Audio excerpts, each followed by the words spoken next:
I'm Kirsten Flowers. If I haven't met you yet, I have about 25 years of experience in big pharma, progressively smaller and smaller, and co-founded Chiara about 18 months ago with Dr. Francis Barani, who's there at Weill Cornell, based on about 10 years of research he had done in his lab on the target protein degradation space. And so I'm going to briefly walk you through Chiara. We are about an entirely new class of target protein degraders. Um, Briefly, if you're not familiar with this space, the idea with target protein degradation is for the first time you can actually eliminate the protein of interest rather than inhibit the protein of interest. And so if you're not familiar, the first generation of target protein degraders are visualized on this slide. You have one part that binds to the target, one part that binds to an E3 ligase, which is the part of the cell that tells the cell to destroy that protein, and then you have a linker. And the challenges with this approach, it was really interesting that Craig Crews had developed this about 20 years ago, but we've learned in that time that many targets are, what we say is unprotacable because this geometry is actually quite complex. These are really large molecules, difficult to administer orally, difficult to actually get the PK/PD we'd like and get into the target cells, and difficult to get brain penetration. So really a great approach, but we've learned that they're challenging. The other thing is the body has 600 E3 ligases. To date, so far, only 2 of these have been drugged. We probably don't need all 600, but there's an opportunity certainly to have other E3 ligases for different targets. So Chiara is all about delivering the benefit of that PROTAC that we just talked about in 2 small molecules that combine inside the cell. So what that gives you with these small molecules that have molecular weights lower than 300 is they follow Lipinski's rule of 5, better PK/PD, easier to deliver orally, easier to cross the blood-brain barrier. The other thing with this combinatorial approach is that we have a really efficient platform that I'll walk you through. And we at Chiara are doing 2 things. We're applying this to our own pipeline that we're advancing initially in oncology, but also have the opportunity to apply this platform to targets of interest to strategic partners. So just a little bit more detail on the work that came from Dr. Francis Barani. We at Chiara have an exclusive license with Cornell. We're very grateful for the partnership with the tech office and with Francis and his lab. Have exclusive license to this technology, which essentially is what I described, oral pill co-formulated, one part that binds to the protein, one part that binds to the E3 ligase. They come together and degrade the protein. And because of this, you get those advantages of essentially having a small molecule. So much faster discovery and development. The initial work from Francis was on BRD4, was published in Journal of Medicinal Chemistry a couple years back now. And so what we did when we found the company is thought about different targets we could apply this approach to. The platform piece is also really interesting because you have this combinatorial approach. This red component is the E3 ligase. As soon as you build these E3 ligase ligands, those are there to screen new targets against. So for example, a traditional medicinal chemistry approach with a PROTAC would be you'd have to make the combination of 1 and 1, 1 and 2, 1 and 3, 1 and 4. You probably would stop before you made the combination of 1 and 15, or even got down to the combination of 7 and 9. But as we build out this platform, we can quickly identify the 4 or 5 optimal combinations to produce the highest level of degradation. So these dark blue squares are where you see the highest amount of degradation of the protein of interest. So to date, we've made now, as of today, about 140 of these E3 ligase ligands. And so right away, as soon as we have a target protein of interest, we can screen against those 140 E3 ligase ligands, making this very efficient. A lot of people ask, what is the difference? What is the advantage? I think I've already spoken to the advantage versus PROTACs, but another approach people have used is molecular glues. This is basically the same idea to try to get around the challenges with PROTACs. And I would highlight that the challenge with molecular glues is that the need to optimize two faces of one molecule. So really fantastic when you can get this to work, but really proven to be challenging to optimize for the right drug properties in the clinic.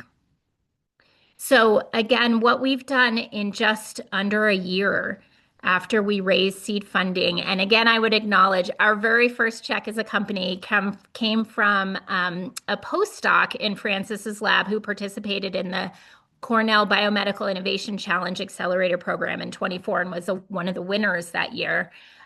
We've, with very small team, synthesized over 200 of these cure pros. You saw about 120 of those are E3 ligase ligands. The other are for target protein of interest. We've screened 1,600 pairs.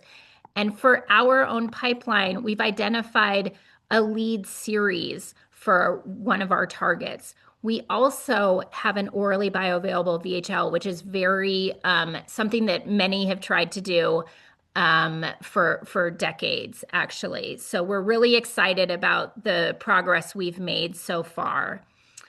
This is example data with one of our targets.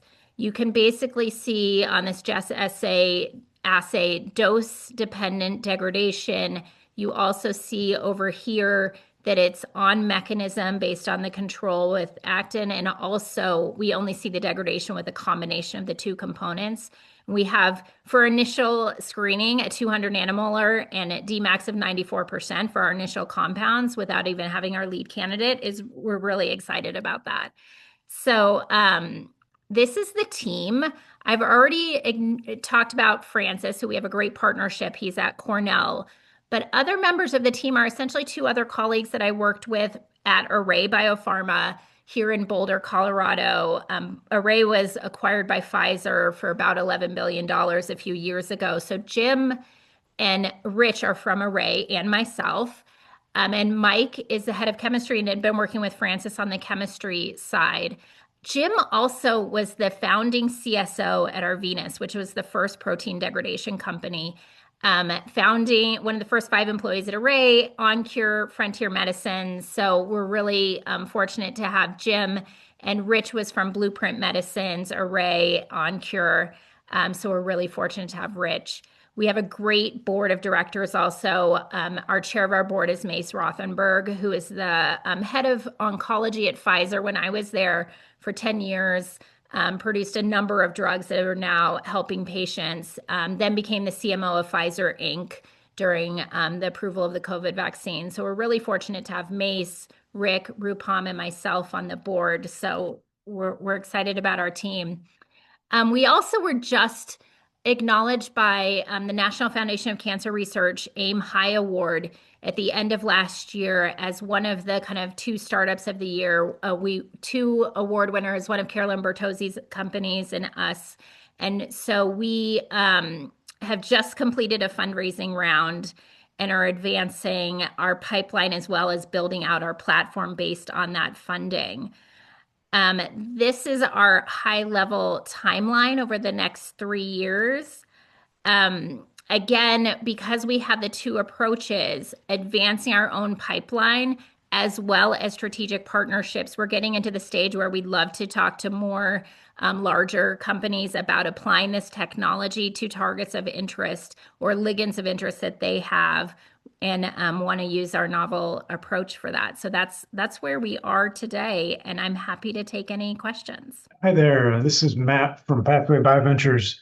I guess if there aren't any other questions, I'll jump in with one. I saw a slide about oncology there, but I'm wondering if you can talk a little bit more about first indications and if there's a way to approach this that maybe leverages some of the indications or applications where the PROTACs and molecular glues have already taken some of the risk off the table, but where you have a unique advantage. How do you think about that?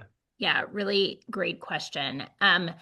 So our initial targets that we're advancing ourselves were targets selected based on where our technology should shine. So intracellular targets, and also where the biology is well known, but perhaps the target has not been well drugged. So, for example, either there's been a PROTAC where they could not figure out the drug properties or they could not deliver orally.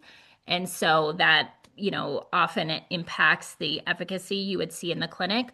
Or they are approaches where we now know the inhibitors or the target has a scaffolding effect.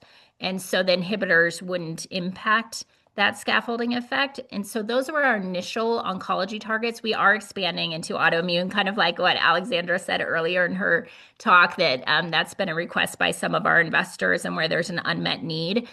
And certainly, how we think about it for neurology right now, as we're kind of building out and proving out the concept, that is something we would want to do in partnership with larger partners who maybe have those ligands and can take some more of that risk.